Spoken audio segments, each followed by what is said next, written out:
Hello students, कैसे हो सब लोग। 12वीं क्लास का जो हमारा लेक्चर चल रहा था रासायनिक बलकृति का, उसमें हमने मैक्सिमम टॉपिक्स कवर कर लिए थे। कुछ छोटे मोटे टॉपिक्स बचे थे और उन टॉपिक्स को हम पढ़ करके चैप्टर को कंप्लीट करते हैं।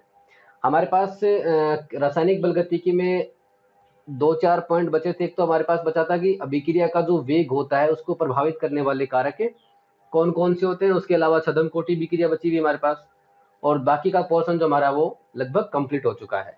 तो आज जो हम स्टडी करने जा रहे हैं उसका नाम क्या है? अभिक्रिया वेग को प्रभावित करने वाले कारक। तो हमारा आज का टॉपिक क्या रहेगा? अभिक्रिया के वेग को प्रभावित करने वाले कारक।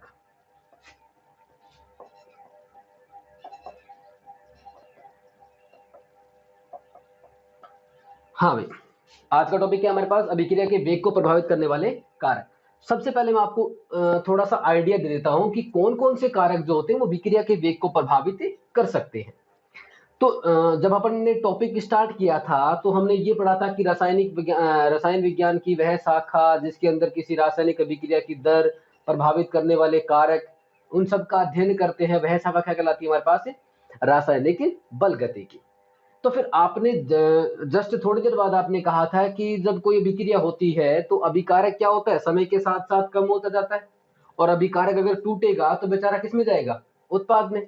तो आप क्या कर रहे थे वहां पे? अभिकारकों की सांद्रता समय के साथ कम होती जा रही थी और उत्पादों की सांद्रता समय के साथ बढ़ती जा रही थी। इसका मतलब कहीं ना कहीं अभिक्रिया का जो वेग है वो निर्भर करेगा किसके ऊपर? अभिकारकों की सांद्रता पर। पहली बात होगी। हमने एक लेक्चर पढ़ा था, उसके अंदर हमने पढ़ा था उसका जो मेन जो पॉइंट था वो था टक्कर सिद्धांत, कोलिजन थ्योरी। आपने कहा था कि कोलिजन थ्योरी या टक्कर सिद्धांत में क्या होता है कि जब अणु जो होते हैं वो ठोस अणु के रूप में होते हैं और वो टक्कर करते हैं आपस में, और जब प्रति इकाई आयतन में प्रति एकांक समय में जो टक्करें होती हैं वो कहलाती है टक्कर आवर्ती। तो आपने कहा था कि अगर आप टक्कर आवर्ती की बात करते हैं तो टक्कर आवर्ती अगर बढ़ेगी तो टक्कर आवर्ती बढ़ने से क्या होगा? क्रिया कारक हम क्या होंगे? उत्पाद में बदलेंगे। तो वहां जो टक्कर आवर्ती थी उसका मतलब क्या कर रहे हैं हम? देखो, टेम्परेचर से कोरिलेट करो आप।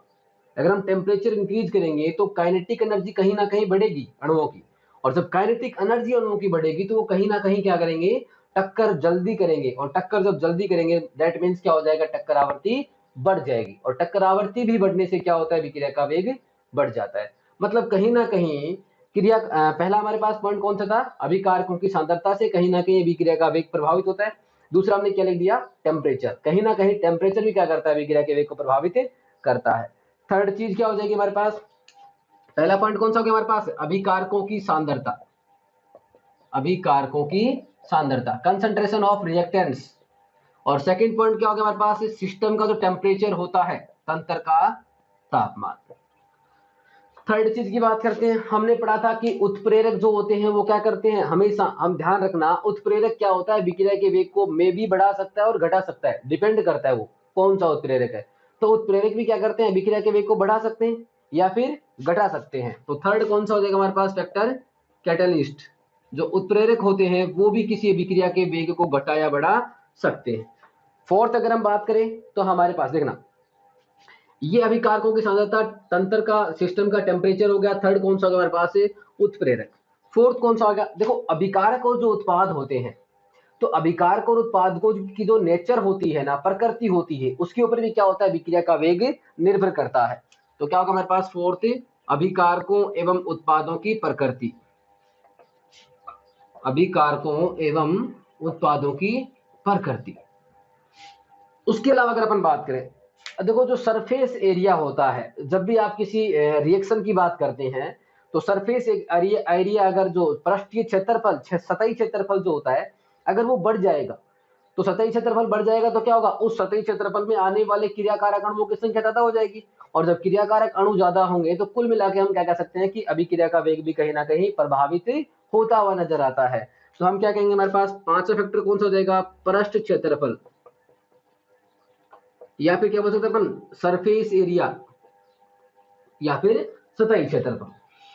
उसके अलावा अगर अपन बात करें तो क्या होगा हमारे पास? सिक्स पॉइंट देखना, कुछ अभिक्रियाएं होती हैं जो जिनको होने के लिए हाई एनर्जी रिक्वायर्ड होती है, उच्च ऊर्जा चाहिए। जैसे कि मैंने कहा कि कुछ अभिक्रिया, जैसे कि आप HCl बना लो, हाइड्रोजन क्लोराइड का फॉर्मेशन कर लो। तो हाइड्रोजन क्लोराइड अगर आप बनाओगे तो आपको H2 और Cl2 चाहिए ना, और जब H2 और Cl2 आपस में रिएक्ट करेंगे तो क्या होगा, H2 और Cl2 आपस में रिएक्ट करेंगे तो HCl का फॉर्मेशन होगा। लेकिन वो रिएक्शन कब हो सकती है पॉसिबल, जब आपको वहां पे बहुत ज्यादा ऊर्जा वाली प्रकाश किरणें उपस्थित हो।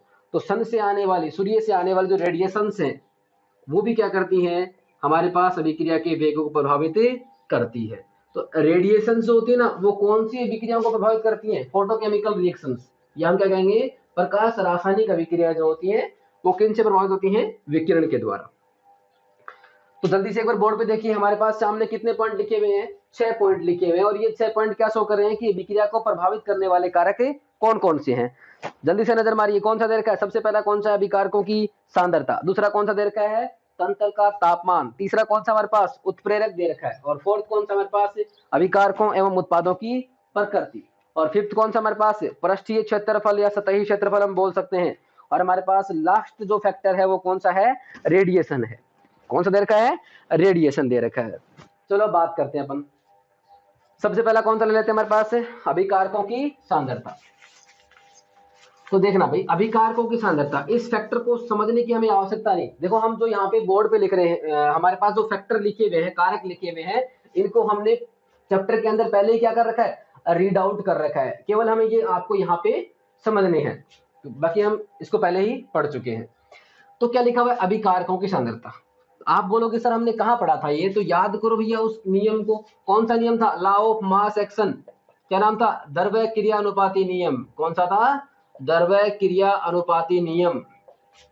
क्या कह रहा था, याद करो जल्दी से, द्रव्य क्रिया अनुपाती नियम क्या कह रहा था कि किसी भी अभिक्रिया का जो वेग होता है, जैसे मैंने यहाँ पे लिख दिया, ए अभिकारक जा रहा है किसके अंदर, उत्पाद के अंदर जा रहा है, अगर यहाँ पे मैं कौन सा नियम लगाऊंगा, द्रव्य क्रियानुपाती नियम लगाऊंगा, तो द्रव्य क्रियानुपाती नियम के हिसाब से इस अभिक्रिया का जो वेग होगा, आर या दर या जो वेग होगा, वो समानुपाती होगा किसके, अभिकारकों की सांद्रता की घात की। समझ रहे हो ना बात को। तो अब जब हमने द्रव्य क्रियानुपाती नियम पढ़ा था तो हमने क्या पढ़ा था कि किसी भी विक्रिया का वेग अभिकारकों की सांद्रता के ऊपर निर्भर करता है। ठीक है, चलो एक एग्जांपल और ले लेते हैं। देखो यहां से क्या है कि अगर मैं इस अभिकारक की सांद्रता को बढ़ाता हूं, ये समानुपाती है सीधा, अगर मैं यहाँ ए अभिकारक की सांद्रता को बढ़ाऊंगा तो उसका मतलब क्या होगा, अभिकारक की सांद्रता बढ़ेगी तो विक्रिया का वेग भी क्या होगा, बढ़ेगा। लेकिन अगर मैं इसकी सांद्रता घटाऊंगा तो विक्रिया का वेग क्या होगा, घटेगा। समझ रहे हो ना, एक एग्जांपल से समझते हैं। देखो आप एक हमेशा पर्टिकुलर एग्जांपल पढ़ते हैं, हेबर विधि पढ़ते हैं, जिसमें नाइट्रोजन जो होता है वो किससे क्रिया करता है, हाइड्रोजन से, और क्या बनता है हमारे पास से, अमोनिया बनाता है। ठीक है, इस अभिक्रिया के अंदर अगर मैं आपको ये कहता हूं कि N2 एवं H2, नाइट्रोजन एवं हाइड्रोजन, इन दोनों की सांद्रता क्या कर रहे हैं अपन, बढ़ा रहे हैं, तो नाइट्रोजन एवं हाइड्रोजन की सांद्रता बढ़ाने पर, देखना कॉन्सेप्चुअल समझना, आप रटना नहीं है, क्या होगा जब मैं नाइट्रोजन और हाइड्रोजन की सांद्रता बढ़ा दूंगा तो नाइट्रोजन और हाइड्रोजन आपस में क्रिया करेंगे। देखो एक कॉन्सेप्ट कई तरीके से हो सकते हैं, अगर नाइट्रोजन और हाइड्रोजन बढ़ा दिए मैंने तो क्या होगा, क्रियाकारक अणु बढ़ गए, और क्रियाकारक अणु बढ़ के क्या होगा, उनके मध्य टक्कर बढ़ जाएगी ना, और टक्कर बढ़ने से भी क्या होगा, हमारे पास उत्पाद बढ़ने की संभावनाएं बढ़ जाएगी। दैट मीन्स अभिक्रिया का वेग भी क्या हो जाएगा, बढ़ जाएगा। सेकंड फैक्टर क्या है यहाँ पे, देखो मैंने क्या कहा कि अगर नाइट्रोजन और हाइड्रोजन आपने बढ़ा दिए तो नाइट्रोजन और हाइड्रोजन बढ़ेगा, तो जब क्रियाकारक बढ़ेगा इसका मतलब क्या बढ़ेगा, उत्पाद बढ़ेगा, और जब उत्पाद बढ़ेगा तो हम क्या करें, हमारे पास विक्रिया का वेग भी क्या हो जाएगा, आर या वेग भी क्या हो जाएगा, बढ़ जाएगा। तो पहला फैक्टर खत्म होता है। अभी कारकों की सांद्रता क्या लिखोगे कि द्रव्य क्रियानुपाती नियम के अनुसार किसी रासायनिक अभिक्रिया का वेग जो होता है वो अभिकारकों की सांद्रता के ऊपर निर्भर करता है, अर्थात अभिकारकों की सांद्रता बढ़ाने पर अभिक्रिया का वेग बढ़ सकता है, बढ़ेगा, और घटाने पे क्या हो जाएगा, घट जाएगा। तो पहला पॉइंट हमारा कौन था, अभिकारकों की सांद्रता। सेकंड जो हमने लिखा था वो क्या था हमारे पास से, टेम्परेचर था। क्या था, टेम्परेचर या तापमान। तो सेकंड फैक्टर कौन सा था, तापमान या टेम्परेचर हम जिसे बोलते हैं। ठीक है, अगर मैं कहूं कि कोई भी विक्रिया जो होती है वो हमेशा तापमान से क्या होती है, प्रभावित होती है। आपके पास कोई भी विक्रिया किसी से भी प्रभावित नहीं होती है, लेकिन कौन है, तापमान, जिससे हमेशा क्या होती है, वो प्रभावित होती है। आपने दो चीजें पढ़ी थी, देखो 11th क्लास में आप पढ़ चुके हैं, उष्माशोषी विक्रिया होती है एक तो, और दूसरी कौन सी होती है, उष्माक्षेपी विक्रिया। पढ़ा हुआ ना? तो ये नाम में क्लियर है, सोचने की जरूरत नहीं है। उष्मा शोषी, शोषण करेगी, अवशोषण करेगी। तो उष्मा शोषी विक्रिया को क्या चाहिए भैया? उष्मा चाहिए। उष्मा का मतलब किससे होता है? सीधा सीधा टेम्परेचर बोलो या तापमान बोलो। तो उष्मा शोषी विक्रिया का मतलब क्या हो गया कि उष्मा शोषी विक्रिया की जब भी हम बात करेंगे तो उष्मा शोषी विक्रिया में क्या होगा? तापमान चाहिए। तो उष्मा शोषी विक्रिया में तापमान बढ़ाने से अभिक्रिया का वेग क्या होता है? बढ़ जाता है। जबकि उष्मा छेपी तो क्या है? इसको टेम्परेचर क्या हो रहा है? इसमें उष्मा क्या हो रही है? बाहर निकल रही है। और उष्मा बाहर निकल रही है, इसका मतलब क्या होगा? इसमें तापमान घटाने से क्या होगा? विक्रिया का वेग बढ़ जाएगा। बात समझ आ रही ना? तो हम क्या कहेंगे कि उष्मा शोषी विक्रिया में तापमान बढ़ाने पर विक्रिया का वेग बढ़ता है, जबकि उष्मा छेपी विक्रिया में तापमान घटाने पर विक्रिया का वेग बढ़ता है। लेकिन अगर हम एक सीधा कंक्लूजन की बात करते हैं तो वो क्या है कि जब भी आप टेम्परेचर बढ़ाओगे तो हमेशा सामान्यतः, क्या लिखा मैं बोला मैंने? सामान्यतः विक्रिया का वेग क्या होता है? बढ़ जाता है। अब आते हैं कॉन्सेप्ट के ऊपर। मैंने कहा कि आपने क्या बढ़ा दिया? टेम्परेचर बढ़ा दिया, तापमान बढ़ा दिया। क्या बढ़ा दिया? तापमान। तो याद करो हम पढ़ चुके हैं, अगर आप तापमान बढ़ाओगे तो हमारे पास जो क्रियाकारी अणु क्रिया कर रहे थे उनको ऊर्जा मिल गई। क्या मिल गई? ऊर्जा। समझ में नहीं आ रहा? मैंने कहा तापमान बढ़ा दिया, तापमान एनर्जी आ गई सबके पास। तो तापमान बढ़ते हुए क्या हो जाएगी? क्रियाकारी अणुओं की क्या हो जाएगी? गतिज ऊर्जा बढ़ जाएगी। तापमान बढ़ाने पर क्रियाकारी अणुओं की क्या हो जाएगी?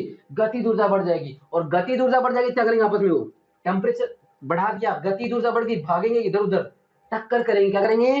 टक्कर। तो क्या बढ़ जाएगी भैया? यहाँ पे टक्करों की संख्या बढ़ जाएगी। क्या बढ़ जाएगी? टक्करों की संख्या। और प्रति एकांक आयतन और प्रति एकांक समय में जो टक्करें होती हैं उनको हमने क्या कहा था? टक्कर आवर्ती कहा था। याद करो भैया, जल्दी से दिमाग लगाओ, क्या कहा था हमने? टक्कर आवर्ती। क्या लिख दो यहाँ पे? जेड। जिन्होंने लेक्चर नहीं देखा पहले जाके फटाफट से लेक्चर देख लो आप, टेम्परेचर वाला। तो टक्कर आवर्ती क्या हो जाएगी? बढ़ जाएगी। और टक्कर आवर्ती जब बढ़ गई तो हम क्या कहेंगे भैया? क्रियाकारक क्या हो जाएगा? उत्पाद में बदलने ज्यादा तेज हो जाएगा। मतलब सीधी सी बात क्या हो जाएगी? अभिक्रिया का वेग बढ़ जाएगा।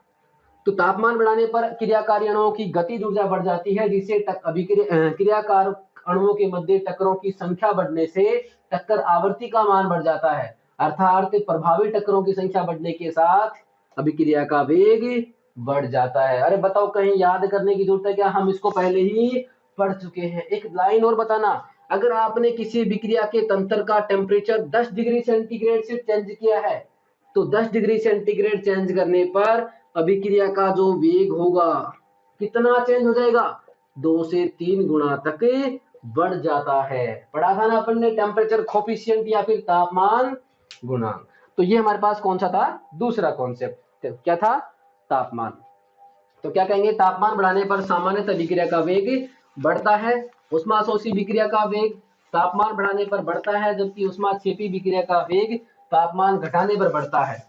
और क्या कहेंगे? तापमान बढ़ाने पर सामान्यतः क्रियाकारी अणुओं की गतिज ऊर्जा में वृद्धि हो जाती है, जिससे क्या होगी? टक्करों की संख्या बढ़ेगी, जिससे क्या होगा? टक्कर आवर्ती बढ़ेगी, जिससे क्या होगा? विक्रिया का वेग बढ़ जाएगा। तीसरा हमने कौन सा लिखा था? जो भी लिखा था लिख लेते अपन। तीसरा में आप बात कर लेते हैं किसकी? कैटलिस्ट या उत्प्रेरक की बात कर लेते हैं। किसकी बात कर लेते हैं? उत्प्रेरक। भैया पढ़ पढ़ के फिट हो गया होगा यहाँ पे कैटलिस्ट क्या होता है, सब लोग जानते हैं कैटलिस्ट क्या होता है। देखो, एक कोई भी केमिकल बोल सकते हैं अपन। कैटलिस्ट क्या होता है? कोई भी केमिकल होता है जो किसी भी रासायनिक विक्रिया के वेग को घटा या बढ़ा सकता है। देखो, हम सामान्यतः क्या पढ़ते हैं, बुक की लैंग्वेज लिखी होती है कई बार कि वे रासायनिक पदार्थ जो खुद के अंदर या स्वयं में कोई परिवर्तन किए बिना, या दूसरी लैंग्वेज बोल सकते हैं कि वे रासायनिक पदार्थ जो स्वयं में रासायनिक परिवर्तन किए बिना अभिक्रिया के वेग को बढ़ा देते हैं, क्या कहलाते हैं? उत्प्रेरक। वो एक रफली बात होती है, जरूरी नहीं कि अभिक्रिया के वेग को हमेशा बढ़ाते हैं, अभिक्रिया के वेग को घटा या बढ़ा सकते हैं।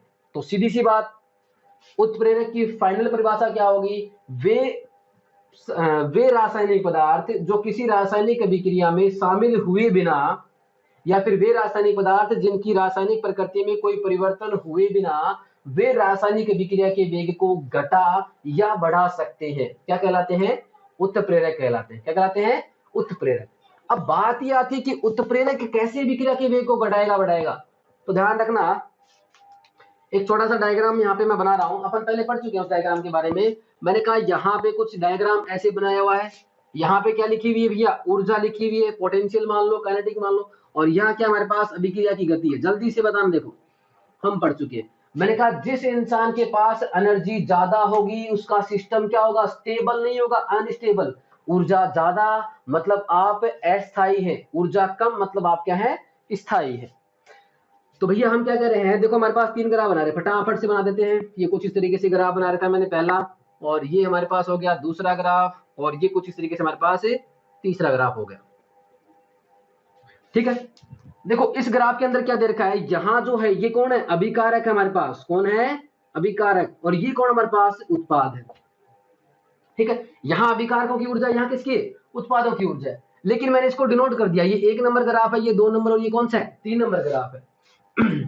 देखो मैं आपसे पूछ रहा हूं कि 1 नंबर और 2 नंबर और 3 नंबर ग्राफ में से कौन सा ग्राफ वह है जो उत्प्रेरक की उपस्थिति में है, कौन सा ग्राफ उत्प्रेरक की अनुपस्थिति में है, और कौन सा ग्राफ, एक तो उत्प्रेरक की उपस्थिति हो गया और एक उत्प्रेरक की अनुपस्थिति में हो गया। चलो आप बताओ एक बार। तो देखो हम क्या करेंगे, इस ग्राफ में देखो यहां जो विकारकों की ऊर्जा है, यहां से लेकर और यहां तक जाएंगे अपन पहले वाले ग्राफ में।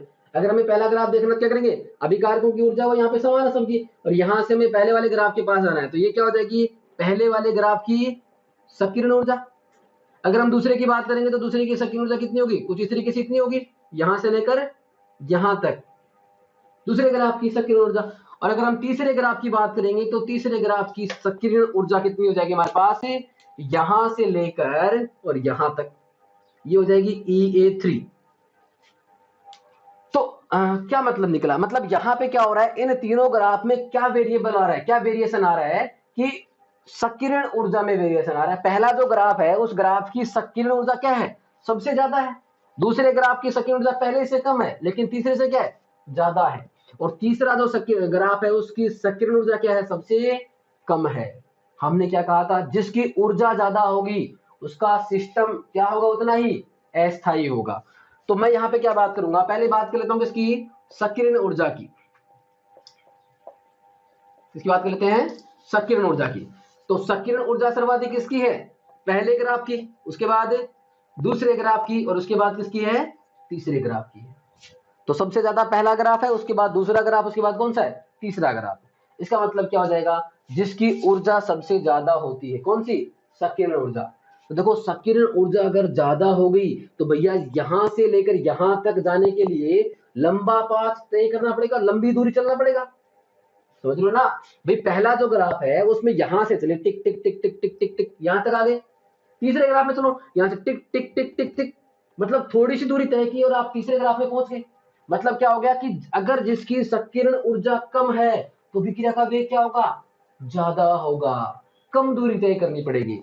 तो यहां से क्या होगा, अगर हम वेग की बात करें तो इन तीनों में से सबसे ज्यादा वेग किसका होगा, तीसरे ग्राफ का, उसके बाद दूसरे का, और उसके बाद किसका हो जाएगा, पहले का। प्रश्न क्या था उस पे आते हैं। मैंने कहा था कौन सा ग्राफ उत्प्रेरक की उपस्थिति और कौन सा अनुपस्थिति। तो देखो जिसमें सबसे ज्यादा संकीर्ण ऊर्जा होगी, देखो उत्प्रेरक भी कई प्रकार के होते हैं, हम यहाँ पे सामान्यतः दो की बात करते हैं, एक होता है धनात्मक उत्प्रेरक और एक होता है ऋणात्मक। तो धनात्मक उत्प्रेरक क्या करेगा और ऋणात्मक क्या करेगा, तो भैया नाम से पता चल रहा है। धनात्मक उत्प्रेरक क्या करता है, अभिक्रिया के वेग को बढ़ाता है, क्या करता है, अभिक्रिया के वेग को बढ़ाता है, और ऋणात्मक उत्प्रेरक अभिक्रिया के वेग को घटाता है। आप बोलोगे ऐसा क्यों, ये नाम में लिखा हुआ है धनात्मक क्या करेगा, वेग को बढ़ाएगा, ऋणात्मक वेग को घटाएगा। बात आती है कि कैसे घटाएगा। तो देखो धनात्मक उत्प्रेरक अभिक्रिया के वेग को बढ़ा रहा है, कैसे बढ़ा रहा है, धनात्मक उत्प्रेरक क्या करता है, अभिक्रिया के वेग को बढ़ा रहा है। कैसे बढ़ा रहा है, हमने क्या कहा कि देखो तीसरे ग्राफ में देखो संकीर्ण ऊर्जा का मान क्या है, कम है, कितना चलना पड़ेगा, कम चलना पड़ेगा, और कम चलोगे तो क्या होगा, जल्दी पहुंचोगे यहाँ पे। तो क्या कहेंगे कि धनात्मक उत्प्रेरक अभिक्रिया के वेग को बढ़ाता है, कैसे बढ़ाता है, संकीर्ण ऊर्जा को कम करके। बात आगे समझ में। और ऋणात्मक उत्प्रेरक वेग को घटाता है, कैसे घटाएगा, संकीर्ण ऊर्जा को बढ़ा करके। तो मैं क्या कह दूंगा कि धनात्मक उत्प्रेरक अभिक्रिया के वेग को बढ़ा देते हैं, क्या करके, अभिक्रिया की सक्रिय ऊर्जा को घटा करके, और ऋणात्मक उत्प्रेरक अभिक्रिया के वेग को घटा देते हैं, कैसे? सक्रिय ऊर्जा को बढ़ा करके। प्रश्न वही का वही है कि इनमें से कौन सा उत्प्रेरक और कौन सा अनुपस्थिति में होगा। तो मैं क्या कहूंगा, यहाँ जो पहला ग्राफ है उसमें सक्रिय ऊर्जा सर्वाधिक है।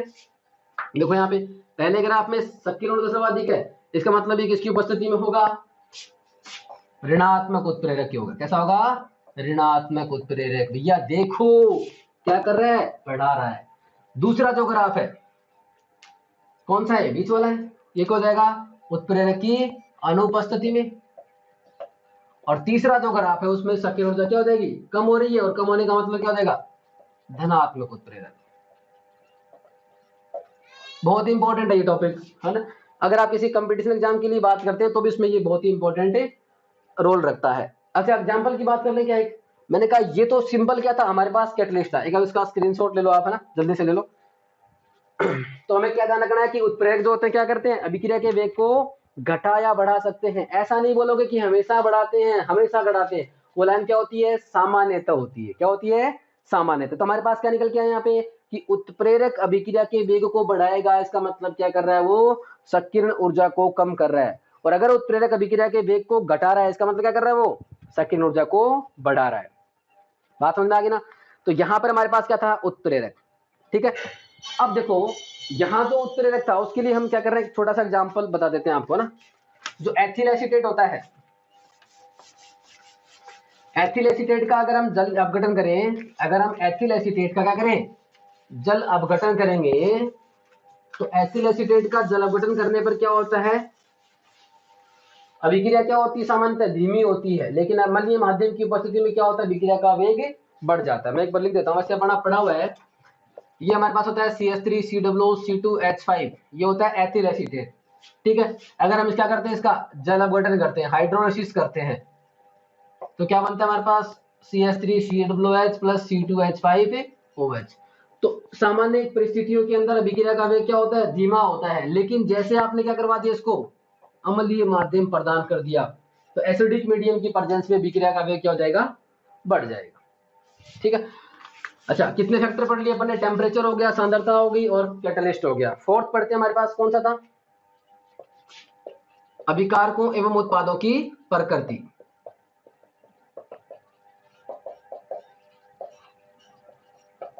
देखना, अभिकारकों उत्पादों की प्रकृति क्या होता है। देखो सिंपली अगर अपन बात करें तो मैंने कहा कि हमारे पास अभिकारक या उत्पाद मान लो कि कौन सी स्टेट में है? गैसीय अवस्था में। किसके अंदर है? गैसीय के अंदर है। और एक में द्रव्य अवस्था में, और एक में किसमें? हमारे पास ठोस अवस्था के अंदर है। ठीक है, तो गैसीय अवस्था में जो अभिकारक होगा उसके लिए अभिक्रिया का वेग क्या होगा? ज्यादा होगा। जो द्रव्य अवस्था में अभिकारक होगा उसके लिए वेग किससे होगा? ठोस से ज्यादा होगा। और ठोस के लिए क्या होगा? सबसे कम होता है। मतलब क्या कहते हैं कि अभिकारक और उत्पाद जो होता है उसके ऊपर भी क्या करता है? अभिक्रिया का वेग डिपेंड करता है। अगर अभिकारकों और उत्पादों की प्रकृति किस प्रकार की है? गैसीय, तो गैसीय अवस्था में अभिक्रिया का वेग क्या होगा? ज्यादा होता है। द्रव्य में कम होता है, ठोस में क्या होता है? सबसे ही कम होता है। चलो कॉन्सेप्ट की बात करते हैं। मैंने कहा कि हमारे पास क्या होता है जब कोई रासायनिक अभिक्रिया होती है। एक एग्जांपल लेते हैं। यहाँ पे लिखा मैंने नाइट्रोजन ऑक्साइड। इसका अगर क्या कर रहे हैं अपन? ऑक्सीकरण कर रहे हैं। क्या चाहिए? ऑक्सीजन। कार्बन मोनोऑक्साइड क्या कर रहे हैं? ऑक्सीकरण कर रहे हैं। क्या चाहिए? ऑक्सीजन। यहाँ पे क्या बनेगा हमारे पास? NO2 बनेगा, और यहाँ पे क्या बनेगा हमारे पास? CO2। इसको बैलेंस करते हैं, 2 2 4 2, और यहाँ पे 2, और यहाँ क्या हो जाएगा हमारे पास? 2। ठीक है, तो इन दोनों अभिक्रियाओं में देखो, ये दोनों अभिक्रियाओं में क्या हो रहा है? यहाँ पे ऑक्साइड है नाइट्रोजन का, यहाँ पे कार्बन का ऑक्साइड है। क्या कर रहे हैं? दोनों में ऑक्सीकरण कर रहे हैं। यहाँ पे भी ऑक्साइड बन रहा है, और यहाँ पे क्या बन रहा है? ऑक्साइड बन रहा है। लेकिन अगर इन दोनों अभिक्रियाओं की बात करें तो ये जो अभिक्रिया होती है नाइट्रोजन ऑक्साइड का ऑक्सीकरण होकर नाइट्रोजन डाइऑक्साइड का बनना, कैसी होती है? तीव्र अभिक्रिया होती है। जबकि कार्बन डाइऑक्साइड बनना क्या होती है हमारे पास? धीमा होती है, धीमी अभिक्रिया होती है, स्लो रिएक्शन होती है। तो यहाँ पे क्या फर्क पड़ता है? ये डिपेंड करता है किसके ऊपर? अभिकारकों और उत्पादों की प्रकृति पर। यहाँ पे नाइट्रोजन ऑक्साइड की प्रकृति और यहाँ पे कार्बन ऑक्साइड की प्रकृति में डिफरेंस है। दिख तो क्या रहे? दोनों एक जैसे। क्या होता है जब भी विक्रिया होती है तो अभिकारकों के बंध क्या होते हैं? टूटते हैं, और उत्पादों के बंध क्या होते हैं? बनते हैं। तो अभिकारकों के बंध जिस हिसाब से टूटते हैं, जिस हिसाब से उत्पादों के बंध बनते हैं, उनके ऊपर डिपेंड करता है विक्रिया का वेग। तो हम क्या कहेंगे? इन दोनों अभिक्रियाओं में नाइट्रोजन ऑक्साइड का ऑक्सीकरण एक तीव्र अभिक्रिया होती है, जबकि कार्बन ऑक्साइड का ऑक्सीकरण धीमा पद होता है। यह अभिकारकों और उत्पादों की प्रकृति पर क्या करता है, हमारे पास डिपेंड करता है। तो ये हमारे पास कौन सा फैक्टर हो गया, 4 नंबर फैक्टर। उसके बाद हमारे पास कौन सा पॉइंट बचा है, टेम्परेचर हो गया, क्षेत्रफल बचा। कौन सा हमारे पास है, सरफेस एरिया या पृष्ठीय क्षेत्रफल या सतही क्षेत्रफल। देखना भाई, मैं आपसे एक सवाल करता हूं, अगर आपको किसी, मान लो कि चूल्हे के अंदर आग जलानी है ना, अग्नि, तो हमारे पास दो चीजें रखी हुई है। एक तो ये बड़ा सा लकड़ी का टुकड़ा रखा हुआ ना, ये बड़ा सा लकड़ी का टुकड़ा रखा हुआ है, और एक हमारे पास क्या छोटे छोटे टुकड़े रखे हुए हैं ना लकड़ी के, पाउडर फॉर्म में रखा हुआ है, पाउडर फॉर्म में ना, ये होगा। 3 ले लेते हैं अपना, एक तो ये लकड़ी का बड़ा टुकड़ा रखा हुआ है, ये छोटे छोटे टुकड़े रखे हुए, और तीसरा क्या हमारे पास बुरादा रखा हुआ पाउडर। ठीक है, मैंने कहा कि अगर आपको चूल्हे के अंदर आग जलानी है तो इन तीनों में से सबसे आसानी से कौन सा जलेगा, लकड़ी का टुकड़ा बड़ा, छोटे टुकड़े, या फिर पाउडर या चूर्ण जो होता है। तो हम क्या कहेंगे कि इन तीनों में से सबसे आसानी से कौन सा जलेगा, पाउडर जलेगा। बात ऐसी क्या है कि इसमें पाउडर जलेगा। ये मान लो कि 3 टुकड़े थे हमारे पास बड़े बड़े, हमने एक टुकड़े को तो बड़ा रहने दिया, दूसरे टुकड़े को छोटे छोटे टुकड़े में बदल दिया, और तीसरे को हमने क्या कर दिया, क्रश कर दिया, पाउडर बना दिया। लेकिन तीनों में से सबसे आसानी से आग कौन जलाएगा, ये पाउडर वाला। मतलब क्या है, इसका क्या ज्यादा है, सरफेस एरिया या सतही क्षेत्रफल ज्यादा है। क्या है, सतही क्षेत्रफल। तो हम क्या कहेंगे कि किसी भी अभिक्रिया में अभिकारकों का सतही क्षेत्रफल बढ़ने के साथ साथ अभिक्रिया का वेग भी क्या होता है, बढ़ जाता है। क्योंकि सतही क्षेत्रफल बढ़ेगा तो क्या होगा, सतही क्षेत्रफल बढ़ने पर अभिकारकों की संख्या क्या हो जाएगी, बढ़ जाएगी उस क्षेत्र के अंदर। और अभिकारकों की संख्या अगर उस क्षेत्र के अंदर बढ़ जाएगी तो अभिक्रिया क्या हो जाएगी हमारे पास, तीव्र हो जाएगी। मतलब समझ गए ना, अगर संख्या ज्यादा हुई तो क्या होगी, टकरे ज्यादा होंगी, और अगर टकरे ज्यादा होंगी तो क्या होगा हमारे पास, अभिक्रिया का वेग भी ज्यादा होगा। तो क्या कहेंगे अपन, अभिकारकों का क्षेत्रफल जितना ज्यादा होता है अभिक्रिया का वेग उतना ही क्या होता है, ज्यादा होता है।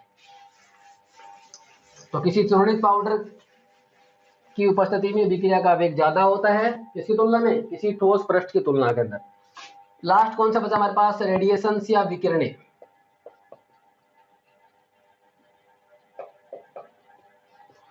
हाँ भैया, रेडिएशन का मतलब क्या होता है, देखो रेडिएशन क्या, देखो सूरज जो होता है, सन होता है, ये सूरज क्या होता है, जानते हैं क्या होता है सूरज, ये बादल बना दिए मैंने ना, ये ऐसे सन हो गया, फ्लावर नहीं है, सन है, सन महाराज। और सन महाराज से जो रेडिएशन आती है सब लोग जानते हैं कौन सी रेडिएशन होती है, हाई एनर्जी युक्त होती है, अल्ट्रा वायलेट बोलते हैं। क्या बोलते हैं उनको, अल्ट्रा वायलेट, या फिर क्या बोलते हैं इनको, पराबैंगनी बोलते हैं। क्या बोलते हैं, पराबैंगनी। क्या होती है ये, उच्च ऊर्जा युक्त किरणें होती है। क्या होती है, उच्च ऊर्जा युक्त किरणें होती हैं। क्या कहा मैंने, यहाँ पे H2 और Cl2 के आप रिएक्शन करवा रहे थे तो क्या बनेगा, 2HCl बनेगा। कॉन्सेप्ट क्या है, जब भी विक्रिया होती है तो विकारकों के बंध टूटते हैं और उत्पादों के मध्य क्या होता है, बंध बनता है। तो यहां मैं कुछ इस तरीके से शो कर दूं क्या, HH, और यहां मैं Cl को Cl और Cl। ठीक है, तो क्या होता है कि जब यह विक्रिया सामान्यतः अंधेरे के अंदर की जाती है या डिम लाइट की प्रेजेंस में की जाती है, तो यहाँ जो बॉन्ड होता है ना, हाइड्रोजन हाइड्रोजन और क्लोरीन क्लोरीन का, इन बॉन्ड की एनर्जी तोड़ने के लिए जो एनर्जी आवश्यक होती है वो ज्यादा होती है। मतलब अगर आप अंधेरे के अंदर इस विक्रिया को कराओगे तो ये विक्रिया क्या होती है, बहुत धीमे धीमे होती है। क्यों, क्योंकि ये बंद आसानी से टूटते नहीं है, इनको ऊर्जा ज्यादा चाहिए। लेकिन मैंने जैसे क्या किया, HH प्लस Cl को करवा दिया किसकी उपस्थिति में, अल्ट्रावायलेट बोलो, या फिर H में मतलब क्या हो गया, सूर्य के प्रकाश की उपस्थिति में। तो सूर्य के प्रकाश की उपस्थिति में क्या बन जाएगा हमारे पास, 2HCl। लेकिन कौन सा पद होगा ये, तीव्र, और ये कैसा था, धीमा। तो ये कौन सी विक्रियाएं भैया, ये विक्रियाएं होने के लिए क्या मांगती हैं, प्रकाश मांगती हैं। तो कौन सी विक्रियाएं होती हैं ये, फोटोकेमिकल रिएक्शंस, मतलब प्रकाश रासायनिक अभिक्रियाएं होती हैं। कौन सी होती हैं, प्रकाश रासायनिक अभिक्रियाएं। तो हम क्या कहेंगे भैया, जो अभिक्रिया के वेग को प्रभावित करने वाला लास्ट फैक्टर हमारे पास है वो क्या है, रेडिएशन या विकिरणें। तो क्या कहते हैं हम, वे प्रकाश रासायनिक अभिक्रियाएं जो प्रकाश की उपस्थिति में संपन्न होती है, उनके लिए क्या चाहिए, अभिकारकों के मध्य या अभिकारकों के मध्य टूटने बंध को तोड़ने के लिए अधिक ऊर्जा की आवश्यकता होती है, या अधिक ऊर्जा युक्त अल्ट्रावायलेट या पराबैंगनी किरणों की आवश्यकता होती है। तो ये अभिक्रियाएं क्या होती हैं? प्रकाश की उपस्थिति में तीव्र होती हैं। क्यों? क्योंकि उच्च ऊर्जा युक्त प्रकाश की किरणों की उपस्थिति में अभिकारकों के मध्य बंध आसानी से टूट जाते हैं, जिससे उत्पाद भी क्या होता है हमारे पास आसानी से बन जाता है। तो ये हमारे पास क्या था? अभिक्रिया के वेग को प्रभावित करने वाले कारक। जल्दी से बता देते हैं कौन कौन सा था। पहला, अभिकारकों की सांद्रता, बढ़ाएंगे तो वेग बढ़ेगा और घटाएंगे तो वेग घटेगा। दूसरा क्या था? टेम्परेचर, अगर आप टेम्परेचर बढ़ाते हो तो क्या बढ़ेगा? अभिकारकों की गतिज ऊर्जा, काइनेटिक एनर्जी क्या करेंगे? बढ़ेंगे, टक्कर करेंगे। और क्या होगा? टक्कर करेंगे तो टक्करें बढ़ जाएंगी, और टक्करें बढ़ जाएंगी तो टक्कर आवर्ती बढ़ जाएगी, और टक्कर आवर्ती बढ़ेगी तो विक्रिया का वेग बढ़ जाएगा। 10 डिग्री बढ़ाओगे तो विक्रिया का वेग 2 से 3 गुना बढ़ जाता है। तीसरा मैंने कहा कि सरफेस एरिया, अगर आप सतही क्षेत्रफल बढ़ाते हैं तो एक सतही क्षेत्रफल बढ़ाने से अभिकारकों की संख्या बढ़ जाएगी, और अभिकारकों की संख्या बढ़ जाएगी तो विक्रिया का वेग क्या हो जाएगा? हमारे पास बढ़ जाएगा। चूर्ण की उपस्थिति में विक्रिया जो होती है वो ज्यादा तेज होती है ठोस की तुलना में। उसके अलावा कौन सा था? रेडिएशन। तो रेडिएशन क्या होता है? प्रकाश रासायनिक अभिक्रियाएं जो होती हैं वो क्या होती हैं? प्रकाश की उपस्थिति में संभव होती हैं, क्योंकि अभिकारकों के मध्य जो बंध होता है उसको तोड़ने के लिए ऊर्जा ज्यादा चाहिए होती है। तो ज्यादा ऊर्जा कौन देता है हमारे पास? अल्ट्रावायलेट रेडिएशन और दर्शक किरणें होती है ना, वो ज्यादा ऊर्जा वाली होती है। उसके अलावा हमारे पास कौन सा था? अभिकारकों और उत्पादों की प्रकृति, नेचर। जो नेचर जो होता है ना उसके ऊपर डिपेंड करता है कि विक्रिया का वेग घटेगा या बढ़ेगा। जैसे कि नाइट्रोजन ऑक्साइड तो NO था, वो NO2 में कन्वर्ट हो रहा था, और CO CO2 में कन्वर्ट हो रहा था। तो वहां पे CO2 में कन्वर्ट होने की रेट क्या थी? ज्यादा थी, और NO2 में क्या थी? कम थी। वो डिपेंड करता है विकारकों और उत्पादों की प्रकृति पे। और लास्ट कौन सा हमारे पास? कैटलिस्ट या उत्प्रेरक। आप जानते हैं उत्प्रेरक क्या करता है? विक्रिया के वेग को घटा या बढ़ा सकता है। घटाएगा मतलब क्या होगा? संकीर्ण ऊर्जा का मान ज्यादा। अभिक्रिया का वेग घटेगा तो संकीर्ण ऊर्जा का मान क्या है? ज्यादा। और अभिक्रिया का वेग बढ़ेगा तो संकीर्ण ऊर्जा का मान क्या हो जाएगा? कम हो जाएगा। तो आज के लेक्चर में हमने क्या पढ़ा? अभिक्रिया के वेग को प्रभावित करने वाले कारक। रासायनिक बलगतिकी का जो 12th का चैप्टर है उसके अंदर हमारे पास केवल एक छोटा सा पॉइंट बचा, उन्हें बोल क्या है? सूडो यूनिमोलिकुलर रिएक्शन या फिर छद्म कोटि विक्रिया। उसके अलावा हमारे पूरा लेक्चर खत्म हो चुका है। आपको सारे लेक्चर देखने हैं। जिस भी लेक्चर में आपको प्रॉब्लम हो तो आप कमेंट सेक्शन में जाकर जरूर बताएं, और लाइक शेयर और सब्सक्राइब करना ना भूलें। धन्यवाद।